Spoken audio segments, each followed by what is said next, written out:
This is the Blurring Out with Eric Blair show at the 8th annual Johnny Ramone tribute. And I'm here with Jerry Schilling, and you are a member of the Memphis Mafia. That's right. Just got back from Memphis last night.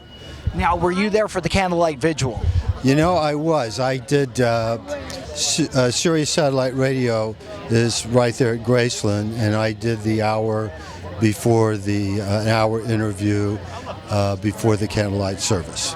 So it was real honor to talk to the country and some foreign countries about my friend, and see all those people from around the world was amazing, just amazing. I've only been to two,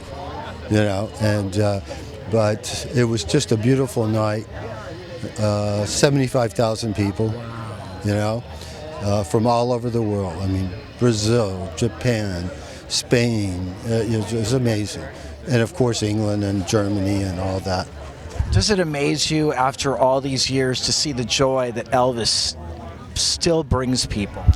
It really does, and I don't know of any entertainer who can cross so many barriers and countries and just with love. And I mean, just because he was my friend and I worked with him and did, I mean, I get that. Walking down the street by myself, trying to get back to Memphis, walking down Beale Street, getting my people who couldn't even speak English will come up and and know me, and that's the power of Elvis. And do you think Elvis understood the impact he was having on people's lives, besides the fame and the fortune and the record sales, that the personal impact he was having on people's lives during the time that he was living?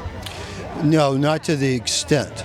There were times where he knew he was something special, and he kind of searched. He was a very intelligent guy. He would go through old numerology and astrology. He knew sometimes, and then there was sometimes he couldn't get a hit record for 7 years, and he thought he was just another down and out artist. You only know these things when you live with someone, and I got to live and experience that with him. One of the things that is become so important in the Elvis catalog recently is his gospel albums. Yes. People are just they're really understanding those gospel albums now. As far as a spiritual person, how did you see Elvis as a spiritual man? He very much believed in Jesus and the gospel, but he believed in Judaism. He believed in Hinduism. I mean, the business card he gave me, being his personal public relations, had a Star of David on one side and a crucifix on the other. He searched everything. He was a universal man. His upbringing, like mine, was Catholic. His was Southern Baptist. But we got to know other people and learn that we're all the same thing, and whatever road we take, if it's a good, positive one, and that was the beauty of him. That's why I loved him. And that's why he was and is loved around the world.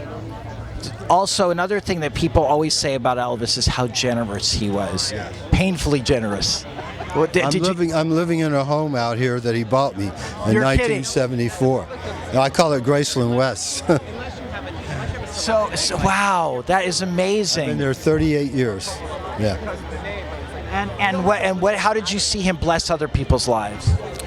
Well, the things that really stuck out in my mind is seeing a stranger.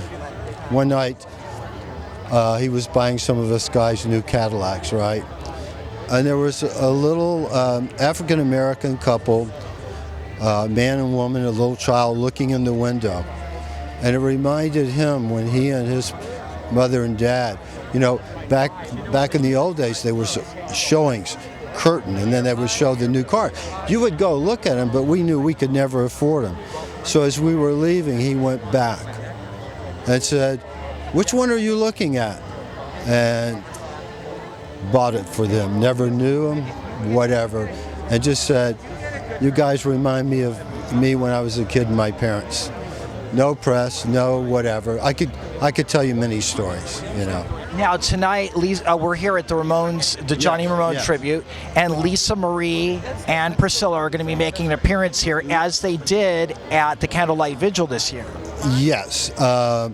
I think Lisa may be on video because she's playing the Grand Ole Opry. Oh, that's right. Yeah, but Priscilla will be here. And, Lisa was very, very, very close to Johnny. And we're all still real close to Linda. She does a wonderful thing and known her for years. And I got to almost meet Johnny at Lisa's one night. He was sick at that time, so I didn't want to bother him. But Lisa Presley adored him and was there to the very end. And so I'm glad to be here. My first time. I was out of the country the last two that Linda wanted me to come to. And, I was thinking, if somebody asked me, what is your connection with the Ramones? I think my connection with music was anybody that dared to be different. And the Ramones and Elvis and the Sex Pistols and all those. And I love the Stray Cats. My dear friend Slim Jim's here. So I feel right at home. And they're doing King Creole. I mean, how good is that? It doesn't get any better. That was one of Elvis's favorite movies that he ever made. I know it was his favorite. It was being prepped for James Dean. It was called The Stone for Danny Fisher. And when he had the accident, Hal Wallace suggested Elvis to Michael Curtiz, who had directed Casablanca. And Michael Curtiz, no Elvis in my movie. Hal said, just meet him. And they hit it off. He fell in love with Elvis as an actor. And at the end of that movie, Elvis's fourth movie, he said, Mr. Curtiz, thank you. Now I know what a director is. The Blairing Out Show.